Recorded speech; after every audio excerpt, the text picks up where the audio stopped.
हे students, बच्चों हमने last turn तक जहाँ तक पढ़ा था उसके आगे से आज हम स्टार्ट कर रहे हैं।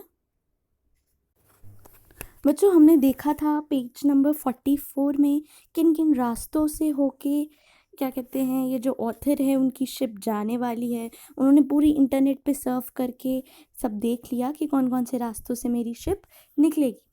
इसके बाद है बच्चों, having taken a flight to Punta Arenas, the team set sail for their destination in an ice breaker called रोमफेफेलो आल्मिरेंटे वाइल टोरो।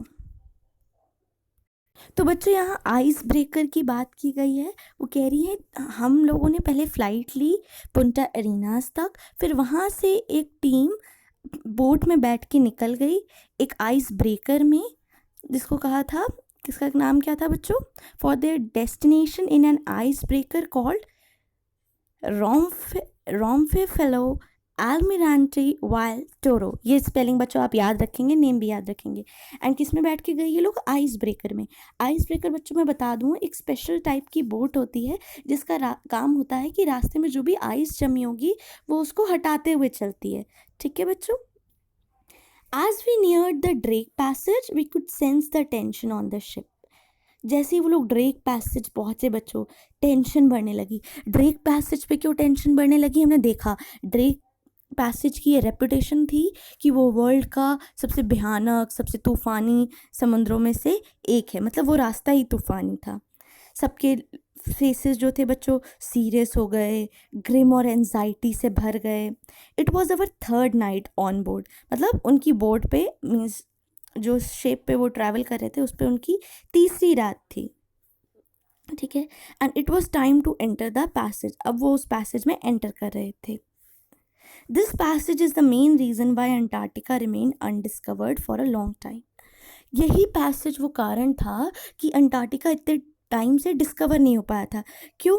क्योंकि वो इसके थ्रू जो सी फारिंग एक्सप्लोरर्स थे वो जा ही नहीं पाते थे, क्योंकि यहाँ पे बहुत ज़्यादा आइस, स्नो और शाउट्स बच्चों, शाउट्स ऑफ मिस्ट, मतलब तूफ़ानी माहौल था इस पूरे पैसेज का। ठीक है। कभी कभी क्या होता था, at times one would encounter the Drake Lake with low winds and calm waters, but one was more likely to get the fearsome Drake Shake unleashing all the fury of the elements. कभी कभी होता था क्या, कोई Drake Lake, जो Drake Passage में Drake Lake थी उसमें से तो आराम से निकल जाएगा। ठीक है, उसमें शांत पानी है, विंड्स भी ज़्यादा तेज़ नहीं है, बट कहीं ना कहीं उसको एक ड्रेक शेक ज़रूर मिलता था। मतलब बहुत ज़्यादा तूफ़ानी माहौल कहीं ना कहीं उस पूरे पैसेज में ज़रूर क्रिएट होता था। ठीक है। The waters are so rough and treacherous that even the most experience sailors fear to cross. वहाँ का पानी बच्चों इतना ज़्यादा रफ था, इतना ज़्यादा ट्रियाक्रस था। यहाँ पे ऑथर का कहने का मतलब है, मतलब वो रास्ता काफ़ी तूफ़ानी था। ठीक है। मतलब कोई भी डेंजर कभी भी आ सकता था उसमें, जिसकी वजह से जो अच्छे अच्छे सेलर्स भी थे, जिनका बहुत सारा एक्सपीरियंस था, वो भी वहाँ चलाने से डरते थे। मॉडर्न टेक्नोलॉजी, जो काफ़ी टेक्नोलॉजिकल डेवलपमेंट्स आ चुके थे सी फेयरिंग में, लेकिन वो जो ड्रेक था, ड्रेक में जो स्टॉर्म्स आते थे वो शिप्स को बिल्कुल स्ट्रैंडेड कर देते थे, बिल्कुल उसके चीथड़े उखाड़ देते थे। आप ये समझ सकते हो। We braced ourselves for a spectacular experience. We were moving towards the Antarctic convergence. बच्चों अंटार्कटिका स्टार्ट होने वाला था और ये वहाँ तक पहुँच रहे थे, उसी के टूवर्ड्स पहुँच रहे थे। The water of the Atlantic, Pacific and Indian ocean churn around the Antarctica in a windy fury. अब बच्चों क्या होता है, जो अटलांटिक ओशन का पानी है, पैसिफिक ओशन का पानी है, इंडियन ओशन का पानी है, आप सब जानते हैं इन सारे ओशंस को।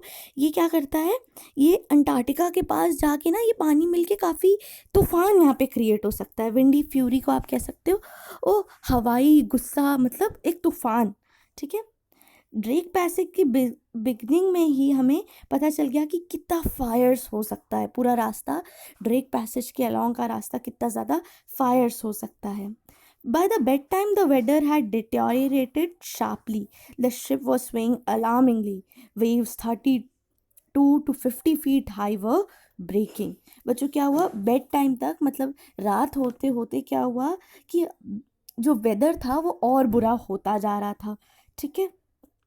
शिप इधर से उधर बिल्कुल डरावने वाले रेट से ऐसे इधर उधर वेव हो रही थी, और वेव्स जो बच्चों लहरें आ रही थी समंदर में, उनकी हाइट क्या थी, 32 to 50 फीट, मतलब इतनी बड़ी बड़ी लहरें, पूरी शिप इधर से उधर हिले जा रही है, ऐसी कुछ कंडीशन इनके साथ हो रही थी। तो आज के लिए बच्चों इतना ही।